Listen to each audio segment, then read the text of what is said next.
Hey everybody, welcome back to Star Wars Minute. It's the daily podcast where we analyze, scrutinize, and celebrate the Star Wars movies 1 minute at a time. I'm Pete the Retailer from PeteTheRetailer.com. I'm Alex Robinson from AlexRobinson.fun. I'm Griffin Newman from no website, but the podcast Blank Check with Griffin and David and the George Lucas Talk Show. I'm Connor. Go ahead. Oh, Go no. ahead, Patrick. No, I'll go. I wanted you to bring up the rear. I'll let you finish it out. I'm Patrick Cotnoir from PatrickCotnoir.com and the George Lucas Talk Show. Connor, go ahead. I'm Connor. Jesus, you can't even let me have a clean entry on It's my own. Unbelievable. My name is Connor Ratliff from @ConnorRatliff on Twitter. You can hear me in the podcast Dead Eyes or on the George Lucas Talk Show where I pretend to be George Lucas. Yeah, I should say I pretend to be a Watto on the George Lucas Talk Show, and Patrick pretends to be a producer. There's a little aspersion there that I'm catching. But Yeah. thank you all Early. for joining us. First timers here, welcome to our coverage of Star Wars Episode 8, The Last Jedi. Today we're talking about minute 36, which starts with Luke. He was refusing the call, but now he's up for it. And it ends with Larma D'Acy. Larma D'Acy is kind of making sure that the chain of command is clear. She's announcing it. Everybody, it's clear. So, we get just a tidbit of Luke and Rey that they're finishing up their business. Luke has been swayed by R2's cheap shot of playing back the original Princess Leia message. I want to right off the bat thank you guys, because speaking for the George Lucas Talk Show contingent of this episode and this week, Patrick, Connor, and I are all very big fans of The Last Jedi, which tends to be a taxing position to maintain in this world, especially on the internet. You wouldn't think it while watching the minutes that we're going to be talking about this week, but rewatching them, you realize these are quietly 5 of the most controversial minutes in the entire movie. They seem very innocuous if you're watching them on their own. That's true. Yeah. It's just, as we're going through that, we lose track of what's what sometimes with, we're like, oh, wait a minute, is that the first time that we've seen that person? And there's a handful of things really come together here. Right. I mean, you start off the minute with Luke saying, I'm going to train you reluctantly, and then end this shit. Yeah. Just tear this all down, and then you end it. Patrick's shaking his head because I already cursed. That's all right. Then so fast, I can't hold back. And then In the swear jar. You end the minute with D'Acy just sort of winding up the reversal that's about to happen and annoy people in the next minute. Yeah. I think also this minute does start with the very end of the Carrie hologram scene on the Falcon, which is a scene I really like. I think Hamill's really good in it. Yeah. I just watched the whole movie again today for I don't know how many time at this point, but he's so good, and I wish that people were just happier about this movie in general, because I think he deserves so much credit for how much he brings to that part, and knowing the behind the scenes stuff where he wasn't necessarily psyched, the fact that he can still own it and really go for it and bring as much to all of these really fun, enjoyable, sad, heartbreaking, everything scenes is really impressive. Can I Yeah, also... it's truly... Yeah, it's some of the finest work of Mark Hamill's career in this movie. He's so good in it. And I do feel... I would feel bad for more of the people who don't like where Luke is in this movie if there wasn't so much aggression around it. Because I would feel bad that it's like... He has so much to chew on as an actor in this movie. He gets a chance to give a Luke... Luke didn't always have the best moments in the original trilogy. Sometimes he was sort of like this, he was sort of off to the side while a lot of the meatier acting moments would go to some of the other characters. And this was a movie where I really felt like Hamill had a lot to do. It wasn't just an easy reunion spin, I feel the need to say that I agree. I think this is almost inarguably Hamill's best on-camera acting work ever, this movie. But I also feel like a thing I really respect about Mark Hamill is he does not seem to have too much of a filter. It is a thing I really like about him, and a reason why, beyond obviously his Star Wars experience, he remains our biggest dream guest on the George Lucas talk show, just because I think he is a very compelling, off-the-cuff interview subject. And I think with the whole Last Jedi press cycle, that was really weaponized against him. Because I think he talks very openly about every step of his process and his experience on everything he's ever worked on, right? And he's not someone who speaks in manufactured sound bites. And you can find quotes from him in interviews with him where he talks about Last Jedi, and he's wholly complimentary of it. But the people who are so aggressively against this film and what this movie does to quote unquote, does to Luke, just ran with, obviously, the couple of big sound bites where he said, like, you know, this felt like a totally different character. I didn't understand what was going on here. There's a whole documentary on the Blu-ray that's just about the relationship between him and Rian Johnson, and people hold that up like it's like some own. Look, here's the proof that Mark Hamill hated this movie, and it's like, he knew he was on camera. They knew that Disney approved of this as a special feature. That's part of what makes filmmaking interesting, is that tension and that friction. And, you know, I've worked in television as an actor. Connor has as well. One of the things that's weird is when you have a character and you don't know what's going to happen to them next. You know, you're not signing on to something where you have one piece of text and you get to work on and wrap your head around it. Every couple of weeks or months or years or whatever, someone goes, here's the new thing. And you usually don't have a tremendous amount of say in it. And sometimes you're surprised by it at first, and then you come to love it. Sometimes you feel vindicated the thing was wrong. Sometimes you were wrong. You know, I mean, it's like that's part of the dance of the whole thing.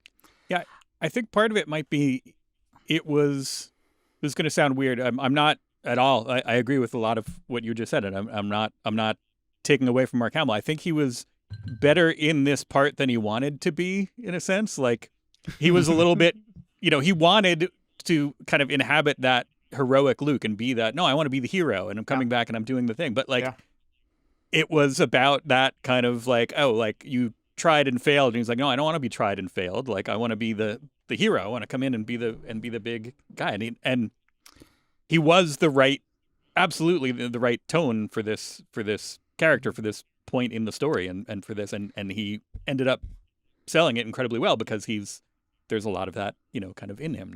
And not to mention, part of the weird soup of filmmaking and you know, acting and everything is like the fact that he was a little frustrated with the character on paper being different than what he imagined probably helped his performance. Right. Like, it's not just that, he gave a good performance in spite of it being against what he would have pitched.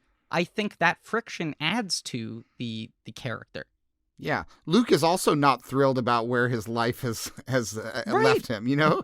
And I think that's part of it. I do wonder, you know, part of it is the way that people respond to Star Wars movies often has so much to do with the time in their life that they experience each individual movie. And I do wonder if someone had watched all three of the prequels first, and the first time they met Alec Guinness as Obi-Wan, if they are meeting him, and I'm sure there are plenty of people by now who that is the way they've experienced it. When you meet Obi-Wan in 4, you're meeting a different guy than I met when I was 3 and I saw the first Star Wars for the first time. Because Obi-Wan just seemed like he was one thing.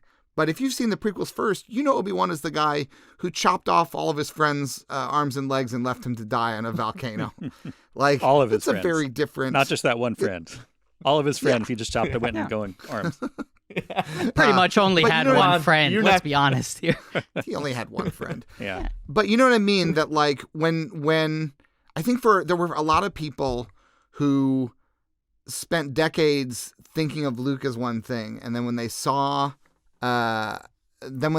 who he was in this, in some ways it was a reflection, I think, for a lot of people on where they were in their lives. Like that, it was kind of like if you saw Luke when you were a kid and he was your hero, and now you're in middle age and you're seeing Luke and he's a disappointment. I think for a lot of people that hit hard because a lot of people in middle age are going through some. Sorry, we've made it. I've said it again, but you get to a point where you want to see something that is a fantasy, and instead you're hit with a dose of. It's a wake-up call, a splash of reality. That's there's a lot of different aspects that some people are mad about, you know? I also feel like, and apologies if this is a thing you guys have brought up ad infinitum in doing these Last Jedi episodes, but the two things I always think back to are Michael Arndt, who originally was hired to write Force Awakens, or Episode 7, by Lucas, came with the deal when Disney bought Lucasfilm and then got pushed off when Abrams and Kasdan took over, said that he tried writing the Episode 7 with Luke the way that every kid imagined Luke would be in an Episode 7, right? He tried to do the movie where Luke finds the Rey character on page 20, and he's awesome, and no one can stop him, and he's the ultimate balanced Jedi, and he said it was just an absolute narrative dead end. Like, the movie could not create any drama if Luke had become like Buddha, you know, like the Buddha who also is the ultimate warrior. It's like the guy is so balanced and so good at everything that there's no potential conflict. He was like fighting to try to come up with ways why the movie wasn't over, because anytime Luke entered a situation, it was just like, well, he could just resolve it.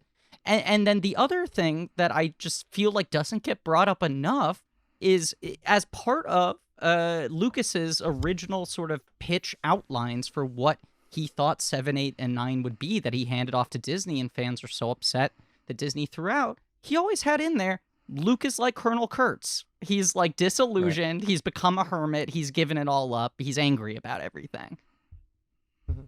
Also, of the 3 Jedis that we've met who ran away when things got tough, one of them went to the desert planet. One of them went to a swamp planet. Luke went to the nicest of the 3 it looks like a destination vacation. So, like, if you're sad about where, you know, Luke would never do that, I'm like, hey, Luke at least went to the least punishing place to exile himself. It's a nice planet. It has a little burgeoning community. It has plenty of food to eat. Although he's someone who grew up in the desert, so being on a planet that's ocean, it's totally against his nature. But I would argue that he hated it on that planet, and he deliberately sought out a wet planet.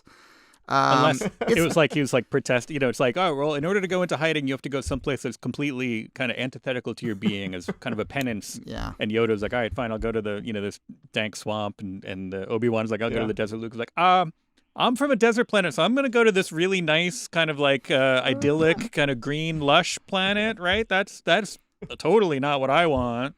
But Connor also raises a good point, which is there's a pattern here, right? Like, the 3 Jedis who feel like they have failed and have stepped away have all become kind of crazy, lonely old man hermits living in huts. Like, it feels like the beginning of The Departed when DiCaprio goes to meet with Martin Sheen and Mark Wahlberg, and they go, we just promise you, no matter what, 5 years from now, you won't be on the Force, right? You'll either be dead or retired, but I promise you won't still be doing this in 5 years. It's like there should be like a thing that's like, in 20 years, if you're a Jedi, you're going to be a crazy old man living in a hut. That's where this ends.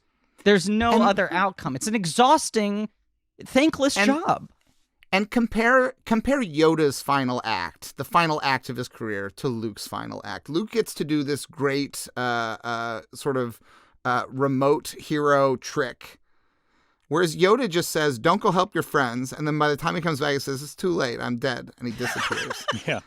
That's a pretty dismal final act for a big time hero who gave up. Obi-Wan too just kind of throws in the towel. He goes poof. He doesn't throw in the towel, he turns into a towel, essentially. Although it is a little bit of a, like, he was like, all right, I'm going to distract them. You guys go ahead. Yeah. So there's a little bit of a, Yoda doesn't even leave his house. Yoda's just kind of like, how'd that go with the fighting the Empire thing? Yeah. But even all right, see ya. Thank you. Once again, as a point of comparison, if you're going to do the move of I'll distract the bad guys so you can go ahead, Luke creates a force projection of himself in a younger, more virile, fighting shape way, just kicks all kinds of ass. I can't stop cursing. I'm sorry. But just like goes out big with the distraction. And Obi-Wan's like, oh no, my clothes are on the floor.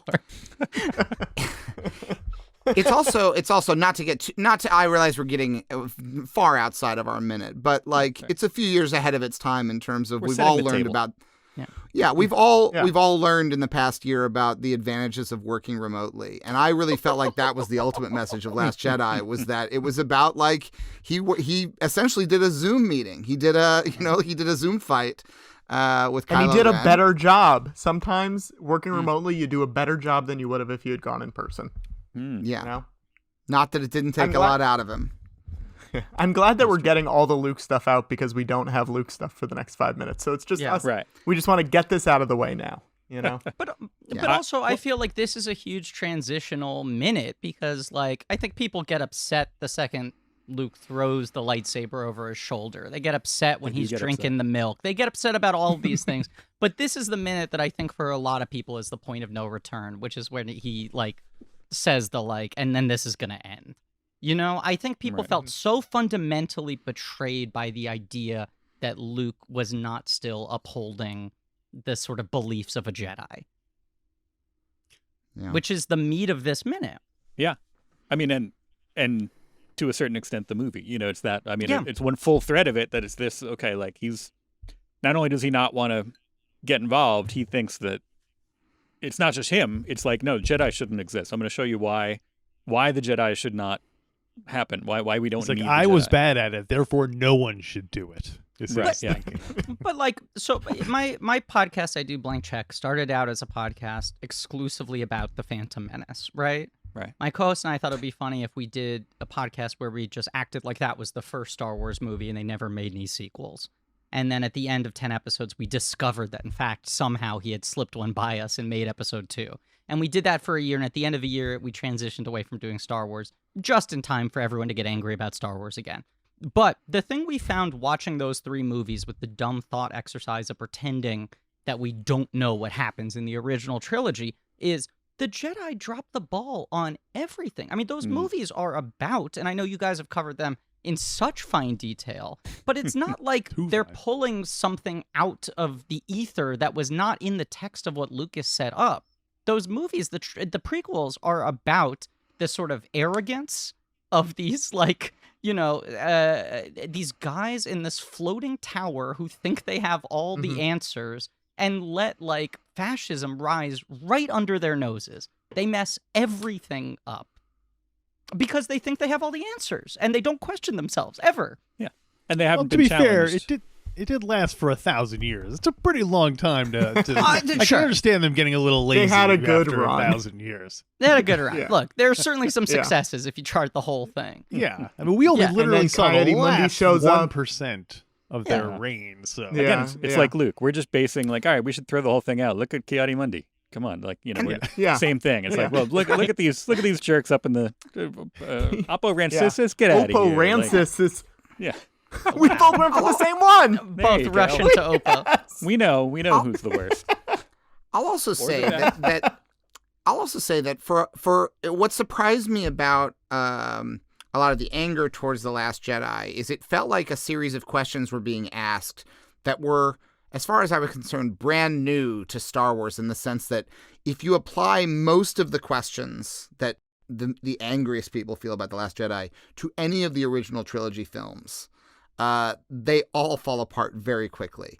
I mean, if you just step back and look at the villains of the original trilogy, there's something incredibly comedic about the fact that they build a big round death machine and have it blown up.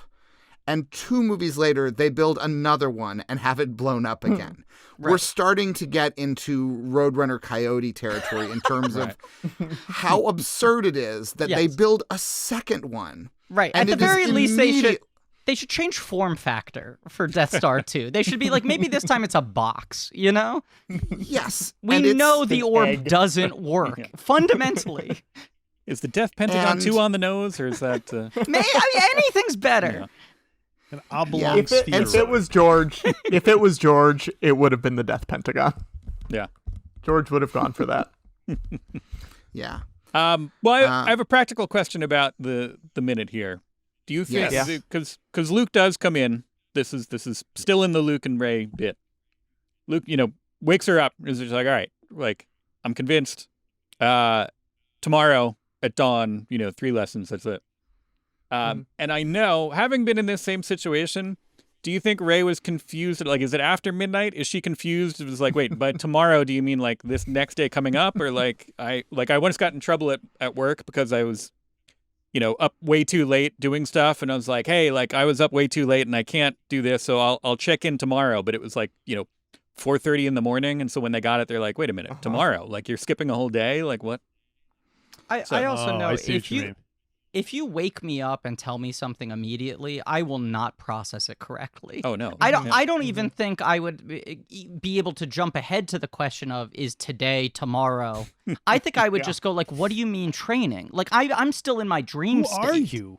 Right. Yeah. Why are you here? Also, yeah, I mean, he's waking her up. Like, she's not going to be able to fall back asleep after this. This is a big thing because now she's like, oh, my whole day is different. I thought I was going to go hang out with the caretakers and drink some milk, but instead I have to do all these trainings now. This is too much. Yeah, and it's what she's there for. It's like suddenly it's like he woke her up. It's like, all right, now it's Christmas Eve. And she has to be like, all right, I'm gonna go back to sleep and wake up in the morning. Yeah, this is the thing she's been waiting for. Yeah. Yeah. It also just occurred to me that I have no idea how long a day is in Star Wars. It depends on the planet. Yeah, like, I don't know. She could have a solid 15 hours ahead of her before the sun rises. I don't know the shape of that planet. I don't know anything. Days on Ahch-To are 40 Earth years long, so see you soon. Yeah. Okay, great. I always just assume, I think, as we all perhaps do, that unless we're told otherwise, it's identical to our reality, but that's not necessarily true. Like, I'll assume, like, it's... it's this, has 12 months in a year or something, but there's no reason to assume that, Mm-hmm. Most of the time, and throughout the history of the show, whenever I've looked on Wikipedia, the planets are usually within a, 10 to 15% margin of earthly proportions. So that the days are roughly the same, the gravity is roughly the same, so they haven't really gotten into one, a planet where the days are 35 minutes long or something like that. But I gotta say, that's it's more a huge Star relief. Trek territory. It's a huge relief, yeah. You do have it's a huge relief, but it's also it's a huge missed opportunity too. I was gonna say, that feels like a No, go ahead. The audacity of setting an entire expansive franchise within space and going, no, but they got normal Earth gravity everywhere. Even when they're on the ships, right? It's all pretty normal. Yeah. And just the time is time. They're like, oh yeah, it's like, again, her being, Luke coming over and being like, oh yeah, tomorrow 3 lessons, and then she goes back to sleep, and then wakes up in an hour. Luke's like, what happened? I missed you yesterday. Like, wait, what? Missed opportunity to have a callback to Jar Jar's classic catchphrase, "How rude." I think Rey could have pulled that off that moment, because it's incredibly rude the way that Luke informs her. Yeah. I'm glad that we're finally getting negative on this episode. This is the real stuff we need to get into. Yeah, I'm going to throw a bone to everyone out there who hates all this positivity. It would have been a moment for Rey to call back to that classic Senator Jar Jar Binks catchphrase, "How wooed." It is the thing I probably dislike the most about Luke's characterization in this entire movie, that he is the kind of guy who just wakes you up curtly without any ease in. Colonel Curtly.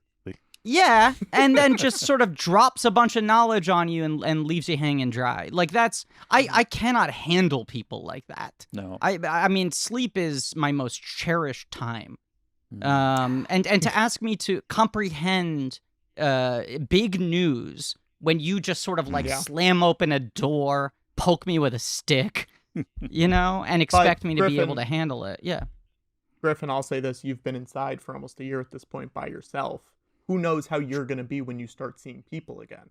Luke hypothetically has not seen another person in a while. I think spending a year alone. The fish women. Yeah, excuse me. He's probably really rude to the caretakers. Yeah. I would assume so. I don't know. I also think a year of isolation has made me more respectful of people's privacy. Like, I think I now am so aware of how much I need to get my sleep. There is the deleted scene in which Luke plays a slightly mean-spirited prank on Rey. And I think it ties into this in a way that he's learned lessons from Yoda, because Yoda, when he meets Yoda and Dagobah, Yoda is in a prankster-ish mood. He's playing jokes on him and stuff. He's a little stinker. Yeah, he's a little stinker. And I think, with all due respect to Master Luke Skywalker, I think Yoda it wears it well. Like, Yoda was much better at pranks than Luke is, and I think that Yoda's sort of rudeness was carried off with more ease than Luke's rudeness, which comes off a little bit mean sometimes.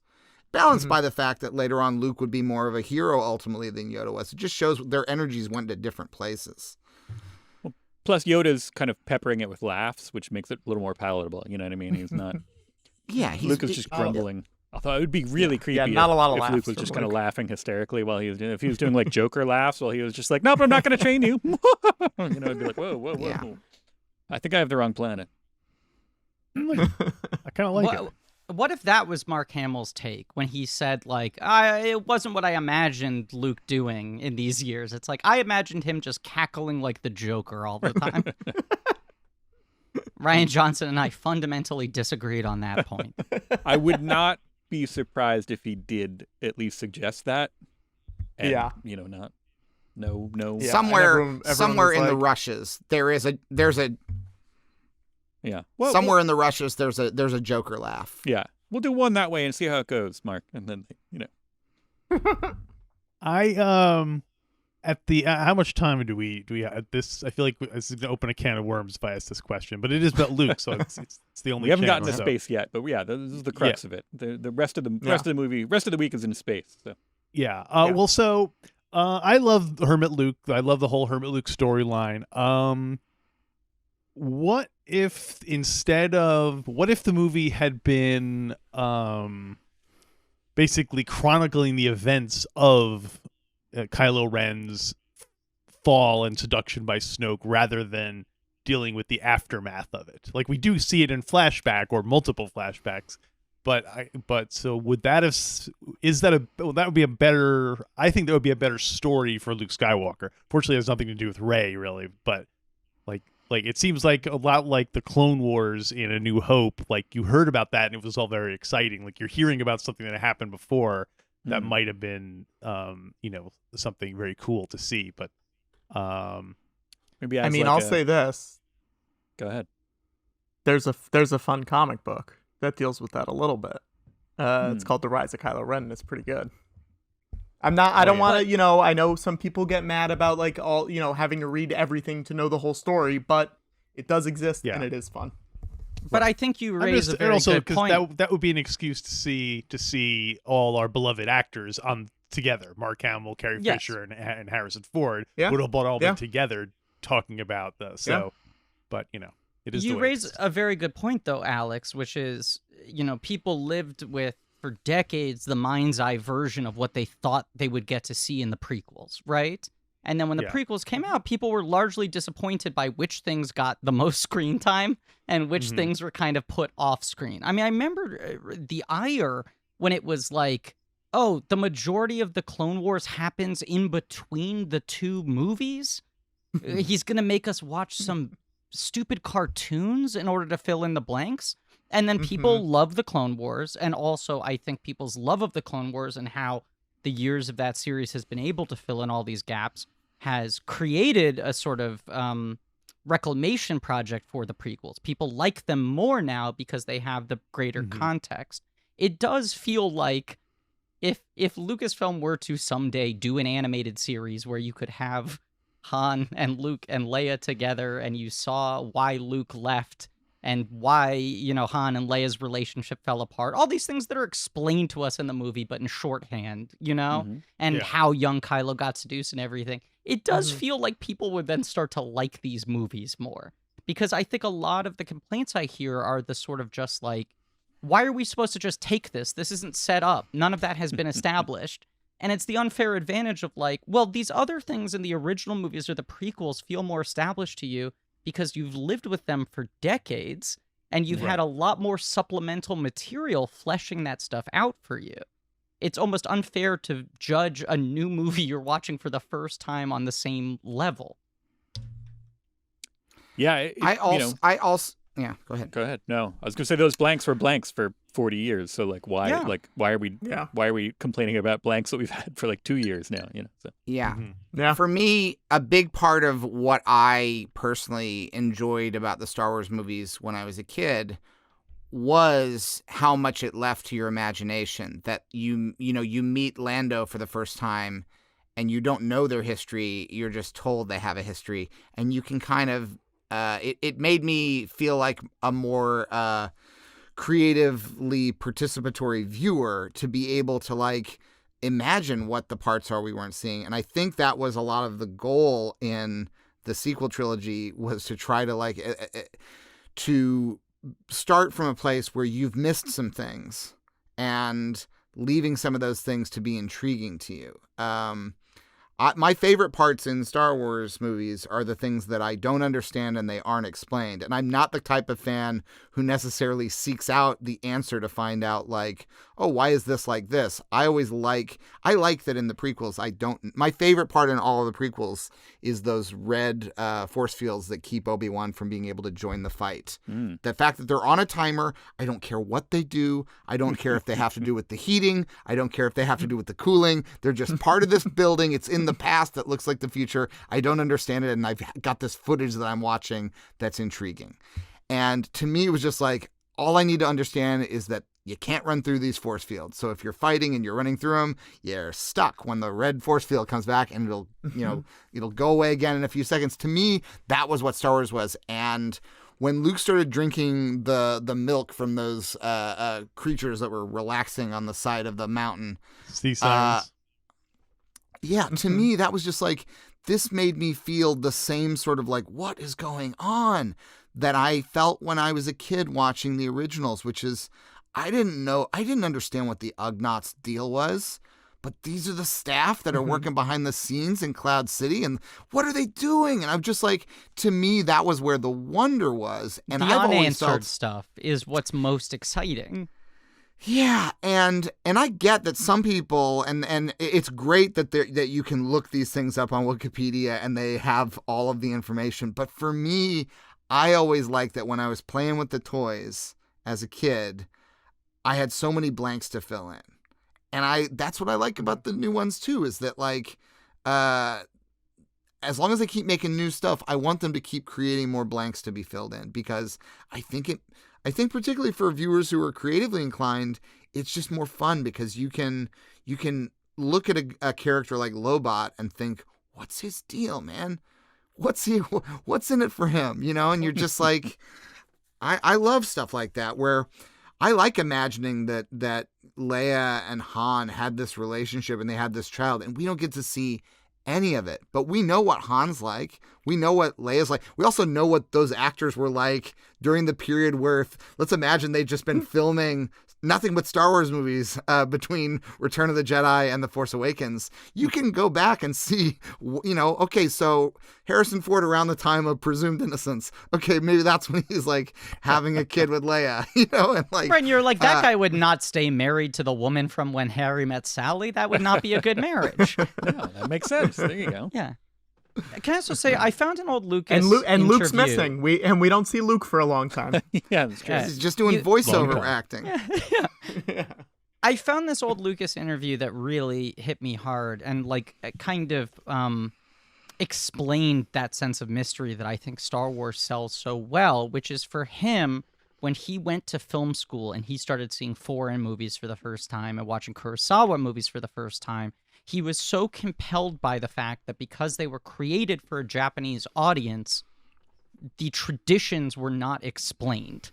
That he was watching movies about cultures that he did not know about. And there were things that were being passed off as secondhand in that movie because they were not intended for him as an audience. And that's the energy he wanted to create in Star Wars, of just, this movie isn't going to explain itself to you. It's like you're just seeing an artifact from, this is an older film from a different culture.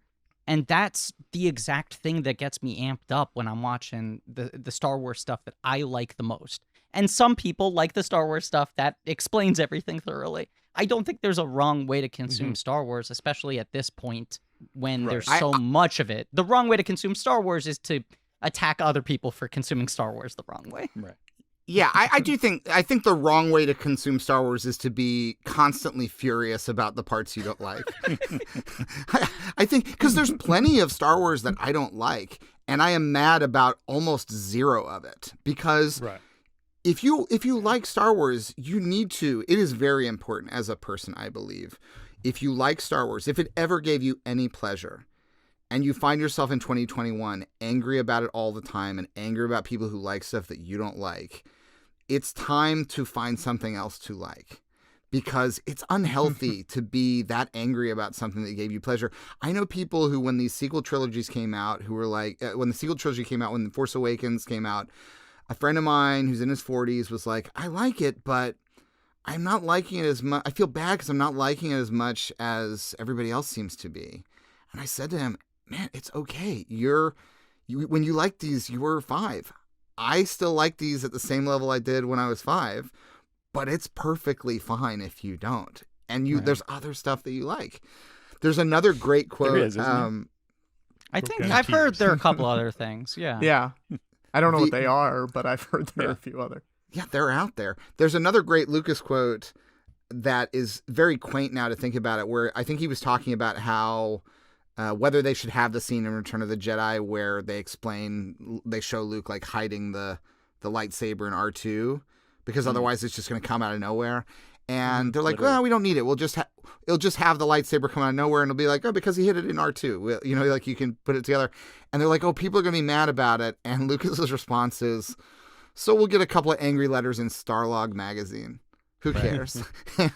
And the weird thing about the modern age is that the equivalent of a couple of angry letters in Starlog magazine has now been weaponized by almost like Death Star-like technology. That now it's like, that's no letter. That's a space station. You know, the whole planet is one big Angry letter to Starlog magazine. Well, I guess that'll wrap up minute 36.